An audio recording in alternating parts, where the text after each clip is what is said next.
My name's Mark, and I was involved in planning the conference. And one of the things that was a mantra in planning the conference is practical, practical, practical. We want practical information. And we thought that one element of that would be to get the reflections on the experience of long-term farmers who have had experience in transitioning to organic and or regenerative practices. And so that's why we invited Brad Bailie, if you'll stand. And I first knew of Brad's work at Lenwood Farms when, in terms of the your early experiments with insectary plantings. And then I learned about Aaron Flansburg and Josh Riddle from their respective conservation districts, working with the bioag programs in Spokane and in the Palouse. So they'll introduce themselves, and then we'll just have a conversation about their experiences and real key learnings that they've had and their challenges. Okay? So Brad, you want to kick it off? No. Who wants to kick it off?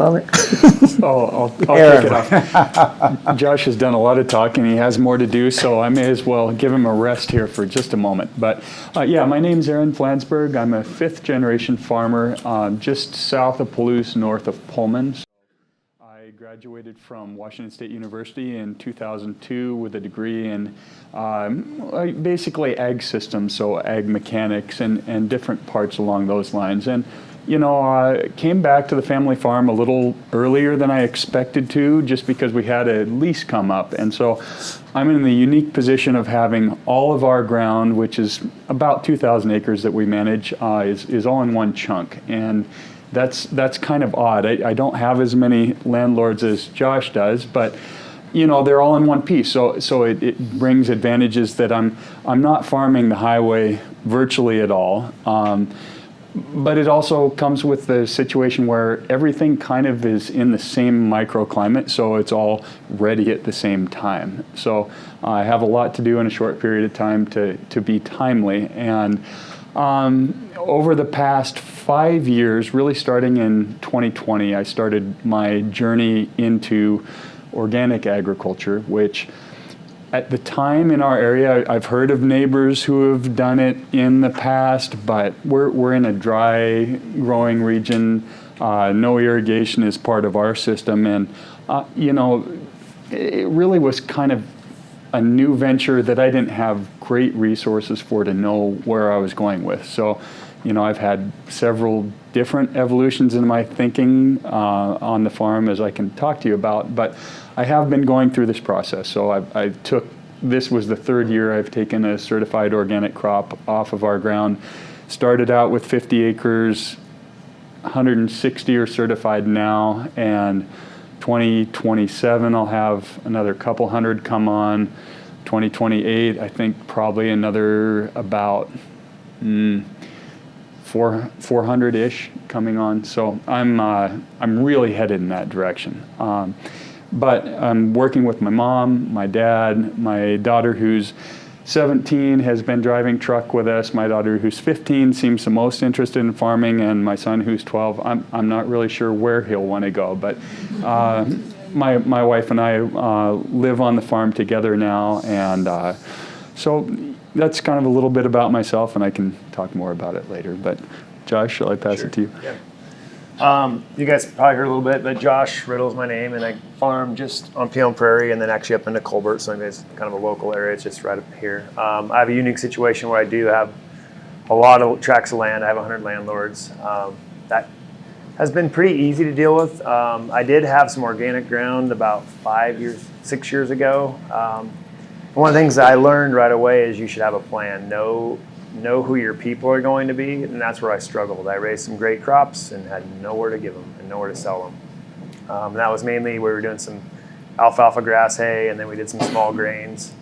And that was really kind of when I was on the beginning of my this regenerative journey that I'm on. And that's kind of more where I was talking with Mark. I probably am hearing more about regenerative than I'm organic, although we're going to go back that way. I just want to make sure I have my people who I figure out where my supplies are going and what a plan for that. And that's another piece as a farmer. A lot of times we're not really good at marketing. We're good at growing. And so when you start putting on all these hats, and then I've added this regenerative piece to where I'm trying to figure out a microscope and going back, taking a Matt Powers class, and like, you start going, and then you wonder if you're doing anything good. And so one of my goals is to do it very well and have good organic food. I'm really pushing the nutrient density thing. So for me, most of it's been the regenerative. How do we get the soils and everything functioning as an ecosystem? It's a bigger picture. So extracts are a big part of ours. I have a Hiawassee. The one downstairs is actually the one that they're borrowing because that's the one that's local for them. They didn't have to ship one out here. And like this last year, we put down about 120,000 gallons of extract on 2,000 acres, and our goal was 100. And trying to just build that from there. I mean, I want to learn from, as I said up earlier, that I want to learn from smaller growers who know how to do ferments and Chris Trump stuff and IMOs. Like there's a whole world that's untouched that we don't have to reach for a synthetic or an easy plastic jug to buy something out of, that we can actually have this near us on farm, or even work with other farmers that we can be trading extract for something else, or for protein or something like that. So that's kind of my journey. I've got 2 kids. My daughter's going to go she's in her master's now, and she's going into basically clinical mental health. And for her, that's been a big piece, seeing just society change. And part of me that's like, that goes back to food. Like this goes back to what we're eating and putting in our bodies.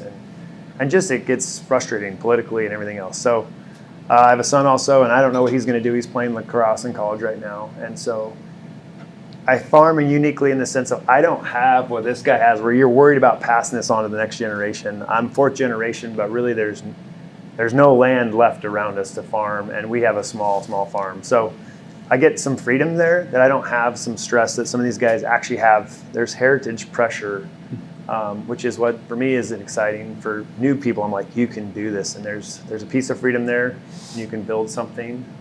And not that it's always hard, but I hear from my other farm friends that have a lot of mental stress from, I want to do regenerative or I want to go organic, but their family's not on board. And so hopefully we can paint this picture. That's one of my goals, is through this process that I can say, hey, there's a transition, and this is step 1, 2, 3, and 4.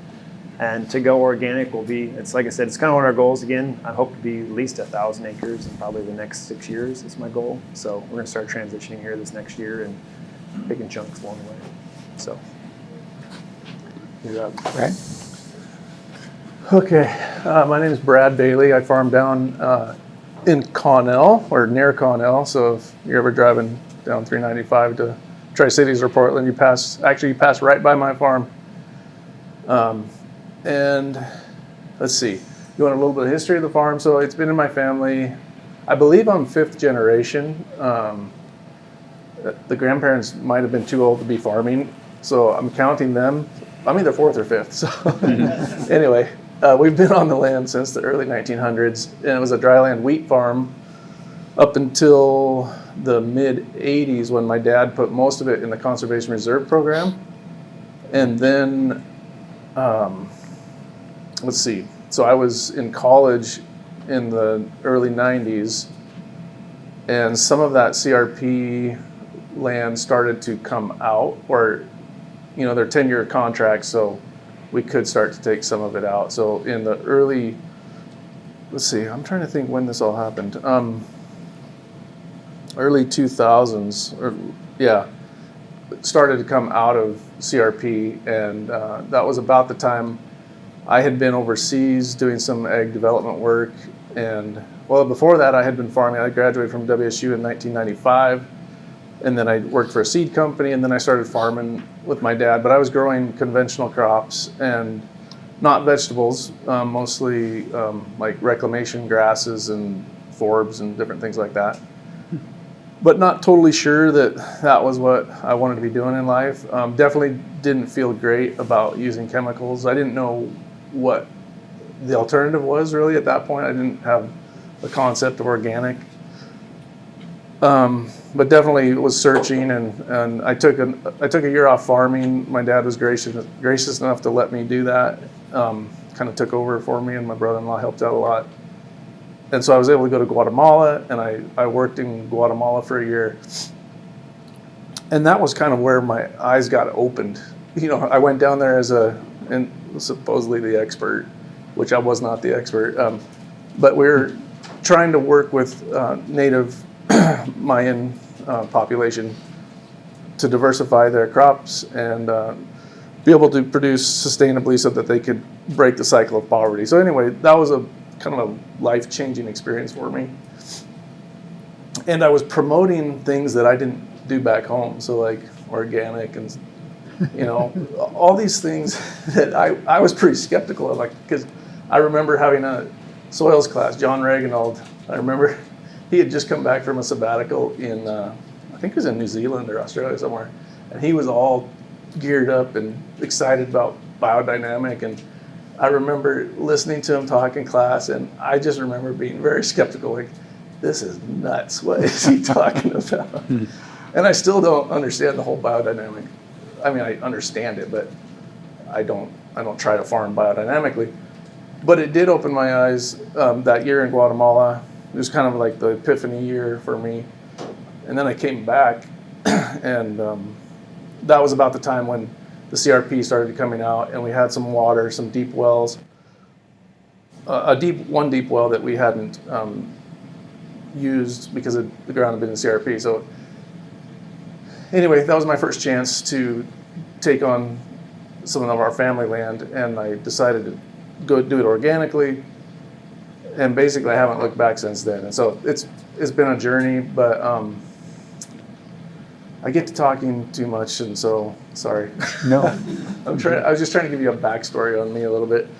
But now I've been at it since 2003 was my first year organic, and I've been certified ever since then. And we were able to drill another well. We were able to get up to about 700 acres of certified organic. And now I'm in this whole other growth phase because the deep wells were faltering, and there was a big push to get guys like me off of deep wells. And so they were offering this program called the Odessa Groundwater Replacement Program. Some of you might have heard of it. Anyway, so I'm now getting water from the Columbia River through a pipeline that comes from one of the big canals.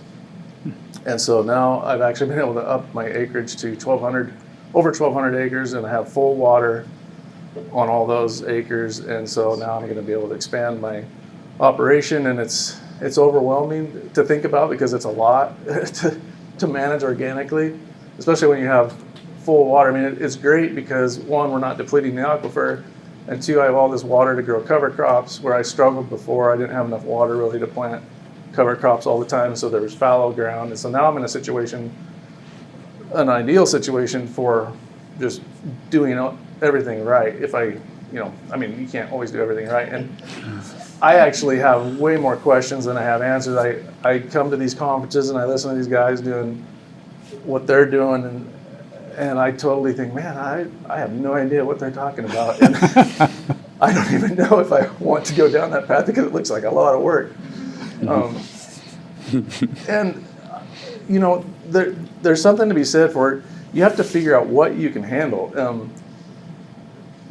Running a farm, you've got the business side of it. That's a lot. You've got irrigation. You've got, agronomy.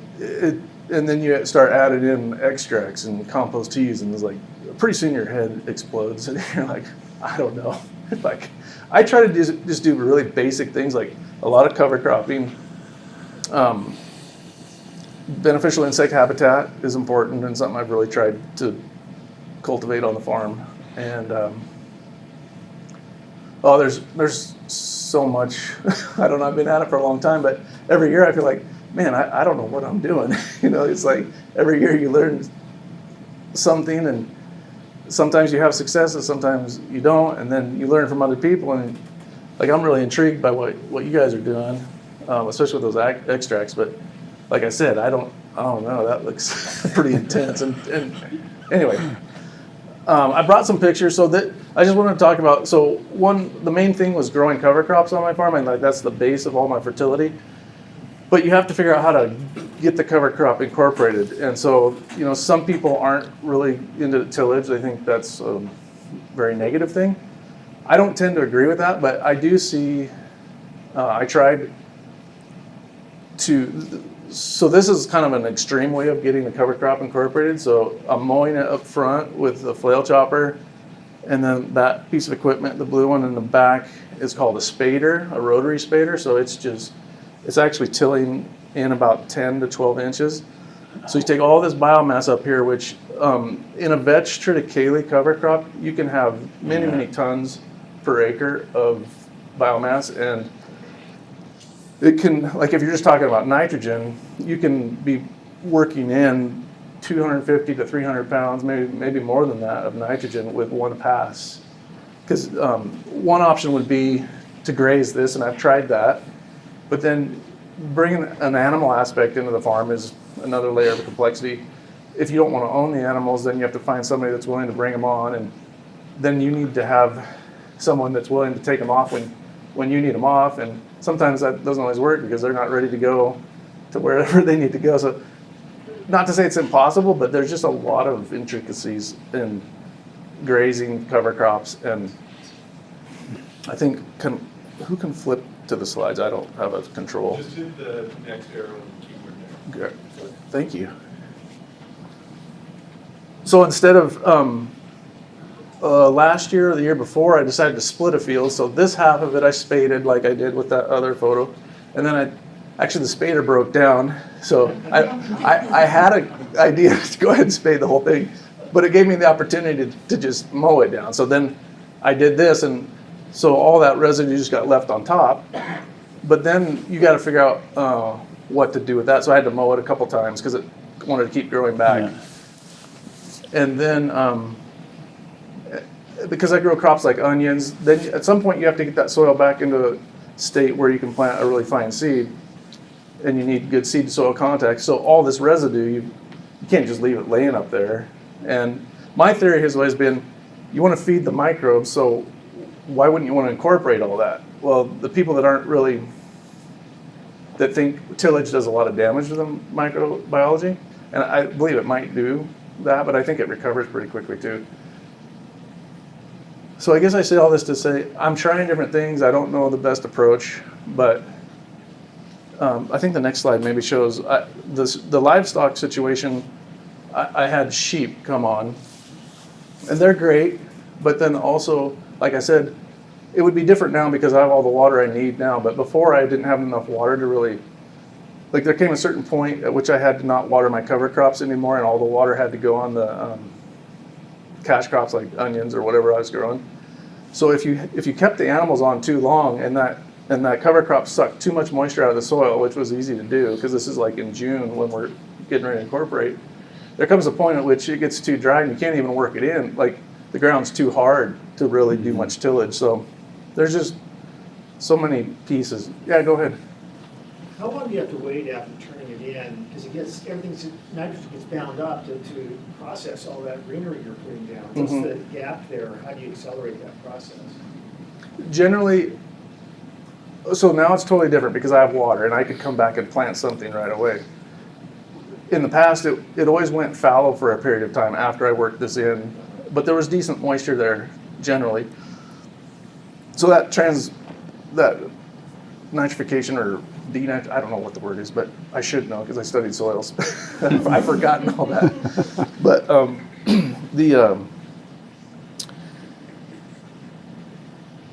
there's a lot of nitrate in there, and it doesn't take all that long because I would normally come back in and plant like a mustard biofumigation cover crop about 2 months after incorporating it, and then never have to apply nitrogen because there was so much nitrogen there in the system. If you were trying to come right back in and plant another cover crop, like you'd have to be careful about green bridges or like having too much microbial activity. Like if you put a seed into a heavily decomposing organic matter, you'll have a lot of problems with diseases, fungal diseases. But normally, I don't know, because in the future I'll have water, so I would be tempted to come right back in and cover crop it.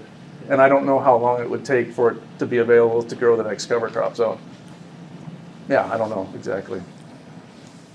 Maybe the next slide, I don't even know what I had. Oh, So now I got to try out a Massey Ferguson this year. That was kind of fun.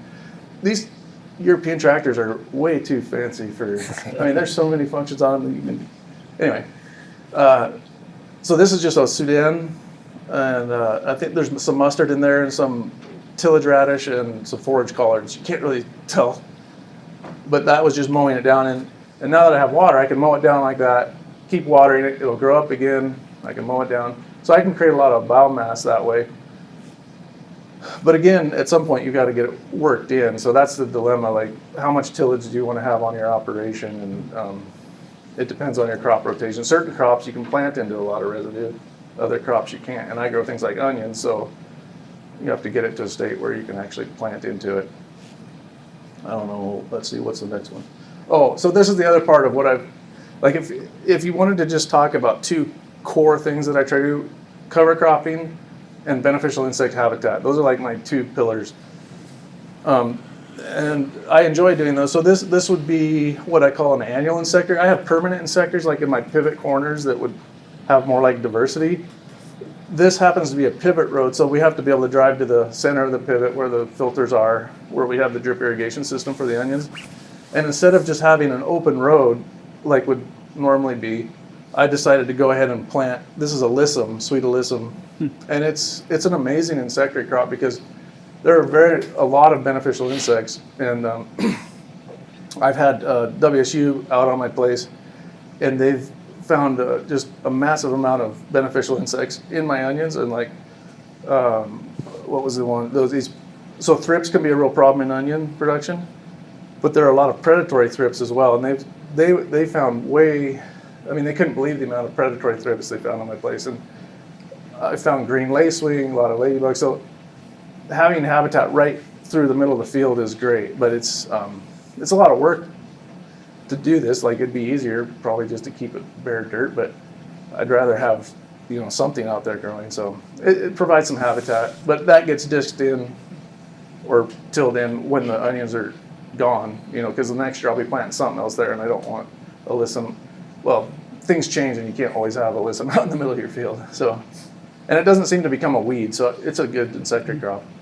I think there might be a close-up of it. So if you walk through this, one, it smells really good, and two, there are tons of insects in there, and they're all pretty good insects. I'm not an entomologist, but I've been told there are a lot of good ones in there. So I think I took a lot of time out. This is more of what it would look like a permanent insectary, like where I said, like in my pivot corner. This happens to be a windbreak by my shop, but this is more what the circle corners, like in an ideal setting, what I'd like to see them like, with a lot of diversity of native forbs, and then some trees.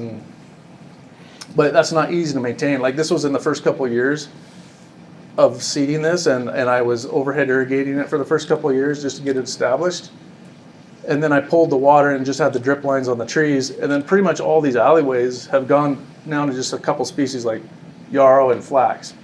All the other stuff has kind of petered out. So you can have beautiful habitat, and then in a couple of years, you can have no habitat. It's really hard to manage these out of the field areas because, one, if you want to have them pristine, you really have to put a lot of work into it. And a lot of times you don't really have time to.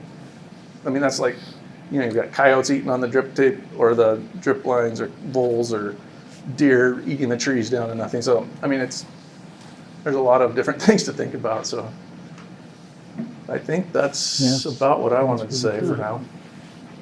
That's wonderful. Well, thank you on that. This is really great. And this is a lovely backdrop. So, Aaron, do you want to talk about your experiences and your challenges? Yeah, lots of challenges probably in the 5 years that I've been transitioning or into organic systems. I feel like I've learned more agronomically and been more interested in what's going on than I probably was in the 20 years prior to doing that. It forces you to be observant in a way that you don't have to be observant if you have the resource of 120-foot wide sprayer and chemistries that you can lean on. It forces you to know more about your weed systems than you otherwise would. It makes you think about your rotations and what one year in the rotation will affect the next and even possibly the next. So, you know, I've used vetch and triticale mixes too as cover crops, and you know, one of the things I found out this year was that I think and I've seeded them as a fall cover crop. So I've put them into standing stubble sometimes, let them overwinter, grow up the next year. Yeah, they'll make 5 or 6 tons of hay that's unswathable by conventional methods. They won't fit through the processor on a conditioner on a typical swather. So I had a year where I couldn't really get it through. I had 6 acres that were baled off out of 20. Another probably 12 I harvested with a combine for seed, and that shows up 2 years later where I had things go to seed. You know, it shows up in areas that I took out this spring that were in a winter barley crop that I tried, and I just thought, well, there's no way I can deal with this, so I disked it in and tried to plant a spring crop on it, and it was out of moisture by that point. So that wasn't real successful. And in a dry year, you have to think from a perspective of how can I conserve moisture, and that was not a good way to conserve moisture by disking 4 inches deep twice and then cultivating twice to try to get that out of there. So I've had, and vetch and triticale, I've tried organic no-till. I have a roller crimper that's a 3-point mounted unit that I had made at the local welding shop, and yeah, it does a pretty good job of terminating mature vetch and triticale, but if I have a goat grass infestation in that field as well, it doesn't do such a good job. So maybe I'm out there with a mower 5-6 times, and at the end of that, I still have vetch and triticale that came through in my winter wheat crop the next year, to the point where I had 97.7% clean seed after cleaning, but I had vetch and triticale in that seed that the cleaner couldn't get out. So I couldn't seed it or I couldn't sell it to the mill I wanted to because I didn't hit that 99% clean threshold they were after. So what you do in one year is going to bleed into the next year. Getting a good rotation and cover crops right is still something I'm working on. My perspective is it's shifting from year to year, from the point where I was thinking, okay, no-till is everything. You know, I've been in no-till for 15 years. I've got this figured out. It works well. It's easy. I have free time, to the point where now I've really fully embraced tillage as part of my operation. I look at tillage and having a wide array of different tillage implements as key to success in an organic farming situation. But I've also not seen the detrimental effects of tillage that I kind of thought I would in the area, because I've kind of come to think of, in conventional systems and conventional chemical fertilizer, chemical spray, herbicide, fungicide systems, we tried to do minimum till for a while, and I think minimum till may be possibly the very worst system that can be done, because you're getting chemicals into the field that are going to suppress your micro and macro fauna in the soil.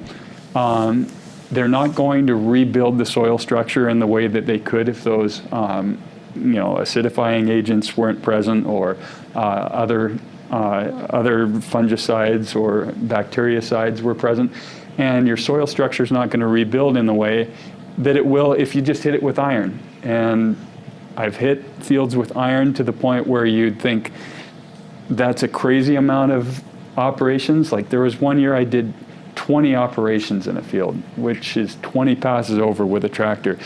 And I've done conventional tillage fallow with a sweep plow that I got out of the Midwest. That is a pretty cool tool. And it looked like the ground was just pulverized on the top. And I was apologizing to everybody at the Conservation District for what they had to look at and walk through in this powder. And, I put a winter barley crop on it last year. We had crazy rain events that just washed out roads, took out culverts in February, and that ground did not run. It didn't run. It had healed itself over the course of the winter. And so my my perspective on all this is I'm averse to risk. I want to be able to manage the things that are going on my farm without a bunch of outside inputs, do things to the point where I feel like I can be as resistant to outside problems as I can, be that trade barriers, be it disruptions to the materials that I can get to the farm in the form of chemicals or herbicides. I want to eliminate that as part of my calculus to the extent that I can, and farm as simply as I can with, basically just the things on my farm, time, wear points on my cultivation equipment, and diesel, which I have to buy. So, I can get pretty close to that, and I think I can be real successful. And you can look at the top line revenue number without thinking about the elimination of all the chemical and fertilizer inputs that I otherwise would have to buy every year. And that top line number looks better from a revenue standpoint than my conventional ground does on the other half of the farm. So I think it's very doable to get to that point, and that's what I'm trying to do. I'm trying to get into a system that I'm not applying anything but seed and time and cultivation, and I think I'm getting there, and I think I can, keep an eye on my nutrient levels, keep an eye on, okay, am I lacking this micro? Okay, maybe I got to come in with this. But for the most part, I can get what I need to out of the soil and the air and build a crop that isn't going to set any records for yields, which I'm okay with. I'm not trying to set records anymore. I had to get away from that mentality. So you really have to have a change in perspective if you want to do what I'm doing, because you have to get away from thinking that twice the yield at half the price is acceptable. I'm getting to the point where half the yield at twice the price or more is fine. If I don't hit that 65% threshold that they use for a T yield in your insurance, fine, I don't care. My inputs are virtually nothing, and the dollars I'm going to be sending to my landlords are going to be above what they otherwise would be, and I'm going to be able to have my kids go out and mix two kinds of grain in the back of a truck and scoop it around and push it around and not feel bad about it. And I'm not going to get sinus problems from putting down anhydrous ammonia, which I used to have. I had sinus surgery when I got out of college, and we quit using anhydrous, and I stopped getting sinus infections. I mean, it's a whole systematic approach, but you have to change your mind before you change your operation. And now that I've changed my mind, I feel like there's just no stepping back from that. I feel like this is the way. It's gonna get there. So sorry.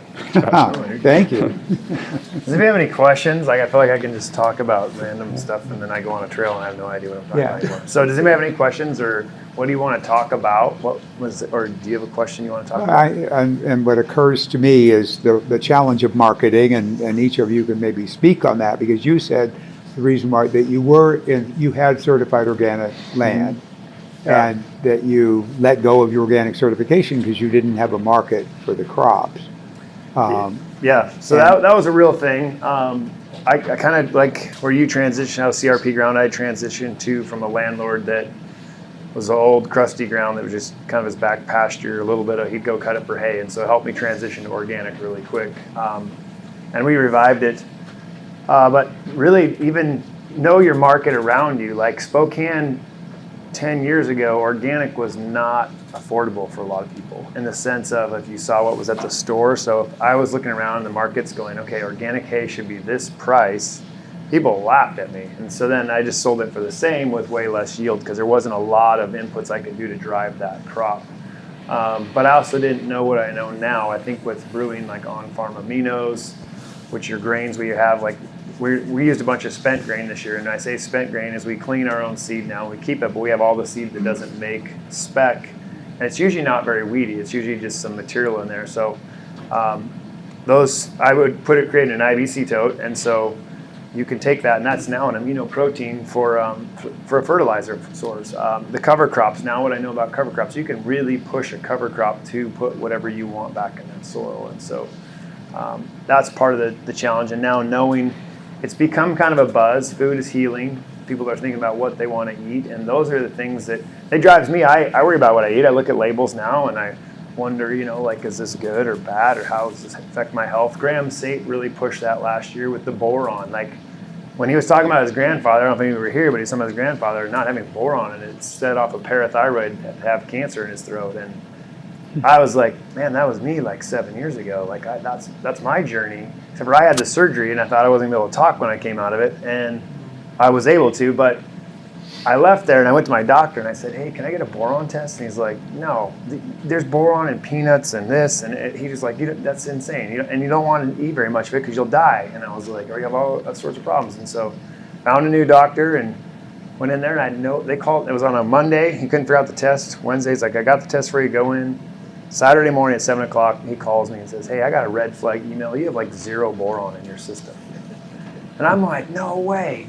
And as I'm talking to him, my brain just goes boom, because we had a vet when I was 12 years old. I mean, I went to the place on the farm and this guy goes, Greg, you need to get some boron in those cows. Can you not hear that? And we used to think of selenium and salt, but never boron. He's like, their joints are popping. Can't you hear that? I'm thinking, how am I walking around? I mean, I'm thinking, my knees are popped right now. I'm taking boron. But like sometimes we go up the stairs and it's like, it's like, that's not normal. And being on it within like 2 weeks, I was like shocking.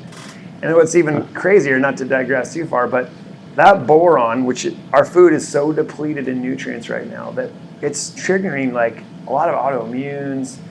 It's signaling the cancer hormone, I found out. Like we were like, this might actually stop the cancer hormone that you have. And I'm like, no way. And he's like, no way. Like, I can't believe this, let alone the rheumatoid. So for me, this is just, this journey is like, we have to create something that can heal our people. And I'm inspired by the smaller market guys going, I got to figure out how to move this in my industry. Because the reality is when she showed that sign of farmer's death, like it's not necessarily guys that are digging, like doing awesome market garden stuff. It's the guys that are in the chemicals like every day. Seed treat, I remember I first started doing mycorrhiza. Everybody's, that's a great thing. But it was pink seed, and I had no way to get in there. So we just poured in the thing, and we'd be mixing pink seed and breed, and it's just like, what was I doing? So I'm probably going too far off of this organic thing, but and so I don't know. It's fun, it's exciting, but no, because I also did the same thing as Aaron. Like I had DNS, and I raised it with yellow peas, and it was amazing. Like it was just, you couldn't have had a better crop. I think I was 55 bushel DNS, hit protein, which was a big deal. The yellow peas were beautiful. It took me about 15 minutes to figure out you can't harvest it like wheat. You got to put it in, set the combine up like peas, which is you rotate everything really slow and open up. Well, the peas ended up being ball bearings. I think my sample of wheat had never come out so clean in my life on hard threshing DNS wheat. It literally just, like the peas just rolled it around and just knocked every little hole off of them. But we cracked peas. And I could not get the cracked peas out of the cleaner with the cleaner. And my cleaning guy couldn't do it, so I never could hit that DNS market with this grain.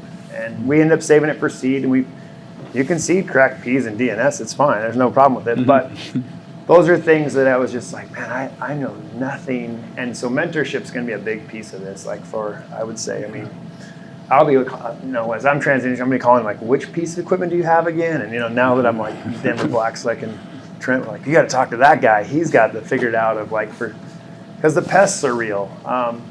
That same next year, I kept the peas as I was starting. Well, it was 2 years later, I was transitioning on organic, but I had this bin full of those peas, and I couldn't find a real good market for it because there was DNS that I couldn't get out of peas.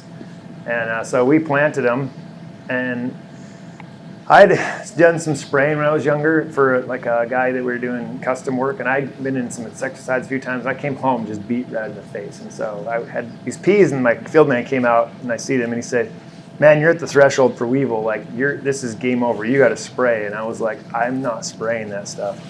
And he's like, that's what you do. And so I went to the Google box, and I'm like, what do we do? What do we do? So it's like molasses, just push the sugars, like bricks, look up bricks. And so I'm like looking at bricks, and I'm like, really? Like this is how it works. And so we went out with, and I don't know how I got away with it. I went out with 4 or 5 gallons of molasses with extract at 20 gallons of extract. I should have fried my peas because that's too much sugar. I did it. I left, and I just kind of went. I was kind of heart sunk about it. I thought, man, this is a beautiful stand of peas, but I'm not spraying it. And if you get weevil damage, it's game over. And I had lygus bug there because I'm next to woods. And I left on a lacrosse tournament with my son, and I get the phone call Saturday at the game. He's like, "Hey, Josh." And I'm like, "Yep." He's like, "Your bricks is 20. I have never seen a 20 bricks in my life on these peas." And I was like, "Cool. I think that's really cool. Like, I mean, on the chart, that's cool, but we don't know." We went to harvest, and I had maybe 20% weevil damage. And it was one pass with sugar and some extract. And I'm not going to say that this is what I would do for everybody, but we replicated it the next year. And my hired guy that comes out every year, he goes, "You don't have all those dumb holes in your peas, this thing." And the next year we graved the same exact thing. Went out there with molasses. We just cut it back to 2 gallons, which was still on the verge of you can burn. You can cause osmotic stress on the leaves. And he's like, "You don't have the holes." And I was like, "We don't have the holes." And I'm thinking, why do we do this to ourselves? Like, molasses is so simple. And some extract, and there's probably some other things you guys know that, like, hey, add this to it and the bugs will really leave you alone, whether it's wood vinegar or there's a whole list I've been researching. But education is probably the big piece of, like, as you do these transitions. I didn't know. I wish I would have known what I know now, for sure. And that leads to a next question about, one, in terms of markets, though, let's stay with that. And then I am interested in terms of knowing what you know now. That's where WSU comes in, and OSU, and working with researchers. I'm interested in that. But can you say something about your markets for? Yeah. What crops are you growing certified organic? So what I've sold so far is certified DNS crop, so dark northern spring. It's a wheat crop. And DNS? DNS, yeah. Dark northern spring wheat. Okay. And so it's a hard, dark colored red wheat. So I grew that, and part of this for me is getting to the right number if it has to go out of the area into a commodity market for a buyer. So this was grown for Ardent Mills. Their closest facility is in Klamath Falls. So, for me to ship a truckload of wheat there, I think it was, last quote I got would have been like $2,800 to ship it, right? So if I have a half of a truckload, that's not very efficient. I need to have, a full 60,000 pound truckload to get that far to make it economically viable to ship it. Otherwise, I'm taking up half of my profit in shipping costs. So part of it is getting to the right scale for your market that you have. So that's one thing I found out. So I've sold to them for the DNS. I've sold to Ardent Mills as well for chickpeas, which I've grown. So chickpeas, they're a bit of a struggle because they're not a real competitive crop. And what I've been finding is that later seeding dates for me are working out. So I do that a lot to try to get that first flush of weeds out, maybe get a second flush of weeds out, so then I can seed later. And that's worked out. I have specialty grains that I've been growing for Palouse Heritage Grains, and it's a smaller scale of things I'm handling, tending to be from 6 to 20 acre fields, trying to get up into the 25 to 50 acre field range as their markets develop. And that's been really a good way to go because on those contracts, they're providing me the seed. It's an untreated seed. It's a seed that I don't have to buy, and then I sell them back, and whatever gross bushels I get back to him, that's what I get paid at. So When you say contract, you've got a contract in advance. I have a contract in advance for, and I would look to get a contract with a mill, before I'm putting things in now. And I think as much as I can have a contract in hand, the better I'm going to be, which is kind of the opposite of a lot of, commodity commercial grain markets. Even if I'm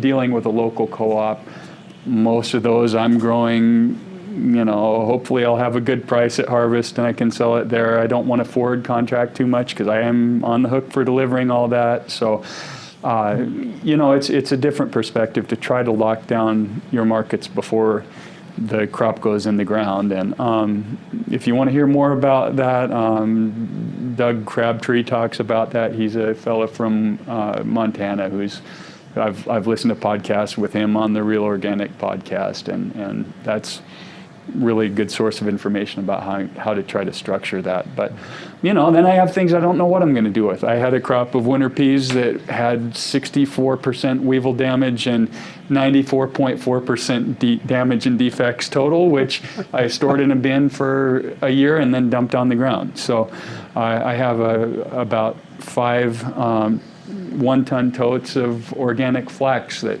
I grew as a companion crop to chickpeas. It turned out really nice. I have no idea what's going to happen with it. It's sitting in the back of the shop. And like the wheat that didn't work out, that I had too much vetch and triticale. Well, I don't know what I'm going to do with that yet. So we'll see. Maybe somebody will want to feed it eventually, or maybe I'll try to get it cleaner and seed it again myself, which may also happen. So flexibility, I guess, is part of what I'm trying to do, and try to have a diversity of different crops and different markets, so that if one thing doesn't work out in a given year, we have weather patterns that favor flax over chickpeas in that interseeded mix. I have somewhere to go with it next time. Fingers crossed. And Brad, what crops are you growing organic in terms of your marketing? I grow like peas for a processor. Green peas. Green peas? I grow onions is one of my main crops. I've grown things like butternut squash, potatoes, spinach. I grow some ancient grains or heritage grains, even some modern varieties. Mostly I stick to something like that Palouse Heritage you mentioned. I know those guys, and I grow some things for them. Some like the older red, like Turkey Red, or they've got some even older ones, cool ones that would be really fun to grow. But they might have enough seed for 1 acre, and on my scale to plant 1 acre of something, I mean you barely have enough seed to put in a 20-foot drill, and then to calibrate, and like you're basically done before you can calibrate it. It's kind of difficult to work on that scale when you have 1,200 acres. But I love what they're doing, and I want to promote it. So Yeah. I've always done that. And what's your market for your onions? The onions go all over the place. I grow them in partnership with somebody, and he actually takes care of the marketing. Okay. So, But they go through the certified organic channel. yeah, like Organically Grown Company is a distributor. Charlie's Produce probably ends up with some of them. Whole Foods, and then other grocery stores that. But like I said, I don't get too involved in that. I like to grow things. I don't like to market things necessarily. I like to have a little bit of downtime in the winter, and that's the whole other thing, is just balancing your life. Like the vertical integration especially, there's always this push to vertically integrate, but then that means you've just got more and more stuff to manage. So at some point you have to just say, okay, I'm going to concentrate on this, and I need to do this well, and hopefully I can make a living doing it. But no, it's tempting to be vertically integrated or try to figure out what that looks like, but I've made the decision I can't handle all of that. Like I have to figure out And that's a big part. Pass it off to somebody else. In terms of sustainability, that's key learning. Yeah. And then, thank you. And then, and we're getting closer to needing to wrap up, but I'm intrigued by both of your connections with the conservation districts and your work with WSU. And I know, Aaron, you've been working on the it was you, Josh, that's working on the compost tea project. Yeah. And there's a workshop tomorrow at the same time, maybe in this at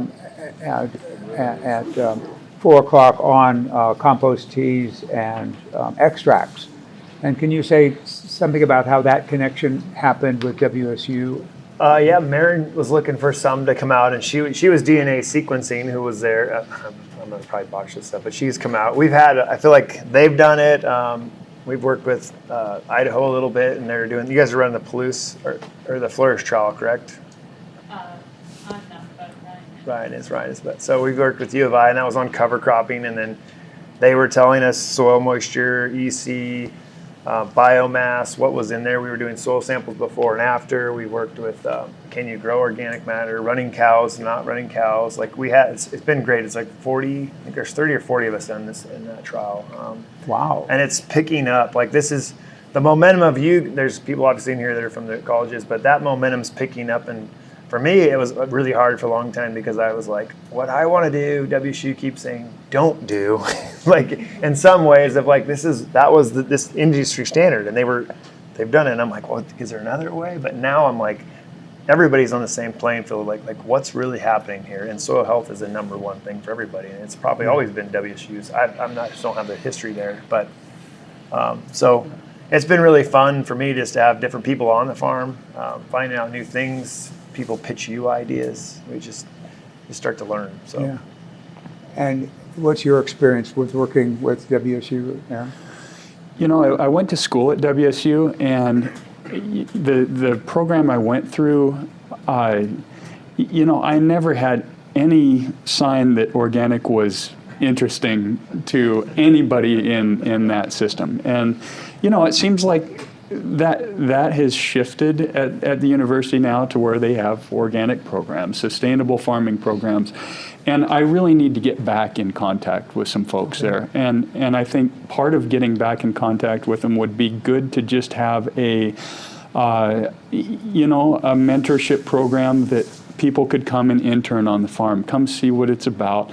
I need to reach out to people like that because frankly, farming the way I am now is too taxing on my time. And I need more young people interested in this sort of thing. And if I was to predict that, if the average size of farm, maybe when I was a kid in the 80s might have been from, 400, 500, 600 acres, I think in this system, even with kind of conventional crops, wheat, barley, lentils, chickpeas, peas, these sort of things, I think you could make a go of it on that amount of acreage growing organically with a higher value product than you do in a conventional system. So I think, this may be, I'm really going off the rails here, but this may be kind of a push out of necessity and, due to desperation and lack of availability of land, but also maybe not an economically and a sustainable model in conventional agriculture for farms of 2,000 acres, let's say. Now you're getting into the 15 to 20,000 acres farms are the only ones that could make it conventionally. I don't know if it's quite to that point, but I have a lot of very conservative-minded friends that are really interested in what I'm doing. And I think there's a big opportunity for universities, conservation districts to get more people interested in smaller scale farms than the 20,000, 30,000, 40,000 acre farms, because those aren't going to have the people who are on the ground really looking at a specific 400 acres that they can really care for, know what's going on, get in touch with what's happening in the soil, what's happening above the soil, what the growth patterns are, and really knowing that ground.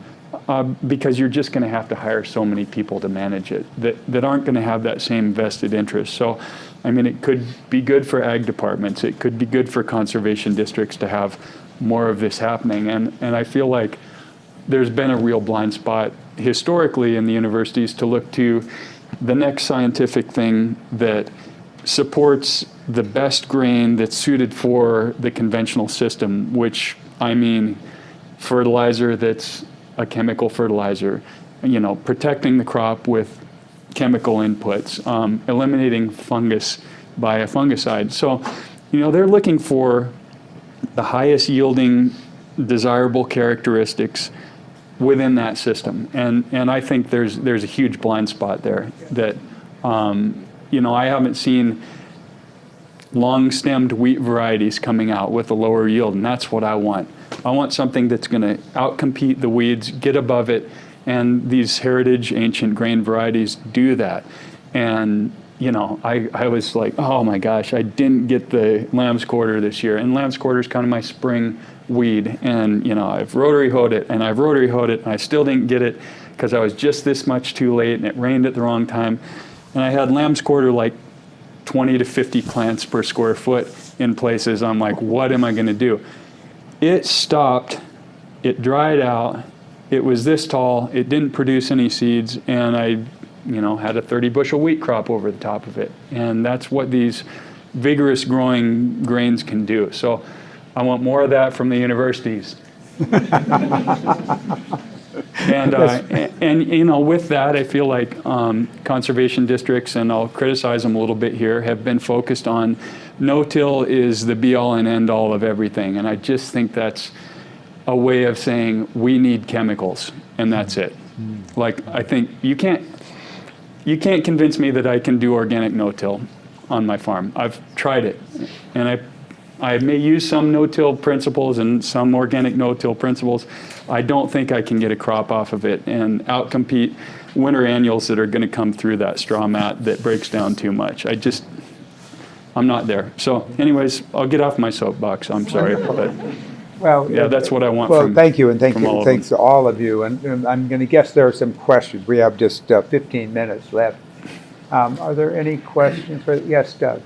And, Josh, and then I'll repeat the question. You seem to talk about like organic and regenerative, like you seem to have them very clear in your mind. And you've got some in regenerative and some in organic. So can you tell us like what's the difference and how Doug's asking about how about the concepts of organic and regenerative and how they are from your perspective.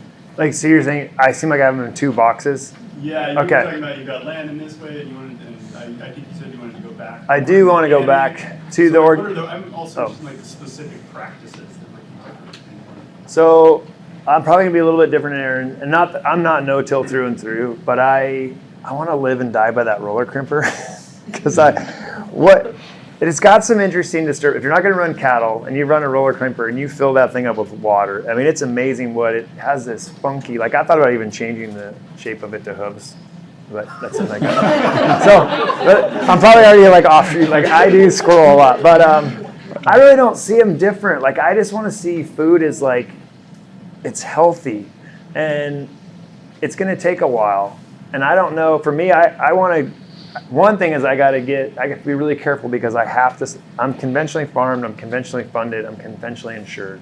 So if I start pulling all of these out, I get dropped. And so on a year like this year, it would have been a disaster if I didn't have my insurance because I'm not resilient enough yet to take on the drought we had. We saw some amazing things. I hung with the neighbors with very, very low synthetics. Like let's not talk about it, but I mean, I think we can get there. And part of it's just the certification. It was a challenge when I did it. Like I had a binder. I mean, I don't know how you handle that many acres. Like I don't. It's a binder. Like I had a binder in the first year, like this thick, full of all of my records. When we cleaned the combine, because I was using the combine for both. Like there were some challenges. They're worth it. It's just now organic's picking up, and that's one of the only ways I see. There's no money for regenerative wheat. There's no unless you're selling local, and maybe that'll come out. I'm going to be testing for glyphosates. I've done a little bit, and I haven't had glyphosate show up in my wheat yet. And we've been doing a burn down early on, but now like with the extracts, and I don't want to hang everything on these extracts, but it's pretty crazy when you start figuring out what's in a worm's gut and just the hormones, the enzymes that can start signaling to chew that stuff up. And hopefully with Lynn over here, we're going to start coming up with biology that we actually get to pick and spray out that will chew through the glyphosate on the soil if we had to use it or another pass. And I'm squirreling right now, but I haven't had it in the grain, and so my things are like I want to make sure my grain is clean right now, but I also want to treat the soil the way it's supposed to be treated. And those are, for me, it's going to be. I look at organic as my certification, not necessarily a style of farming. It's the certification, and maybe that's my two boxes when you hear me say when I'm going to go to organic. I need that certification for the bigger price, and maybe not. I mean, not to get too crazy, but we have actually been playing. I've got a guy that's come to me and said, "Hey, will you grow these ancient grains?" And I said, "Sure, cool." And he's like, "But we're going to need to put up a mill in Washington." We started getting into milling in Washington and being the farmer, like it's not happening. And so, in my arrogance that night, I said, "Hey, I wanted something that's better than organic." Well, my partner friend has been like, "That's got to be our slogan, better than organic," which is not.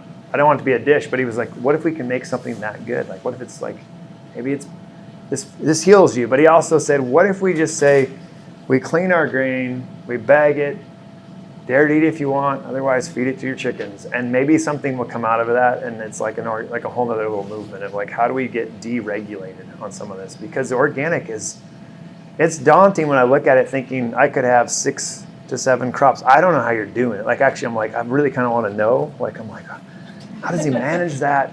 And I'm still putting extract. I mean, I go home at night at 9 o'clock, and I go I go home and eat, and then I go out at 9 and I fire up the extractor. I turn the lights on, crank the tunes. All my neighbors hate me sometimes, and I just make extract till 11 o'clock at night, and then it's all ready for the next day.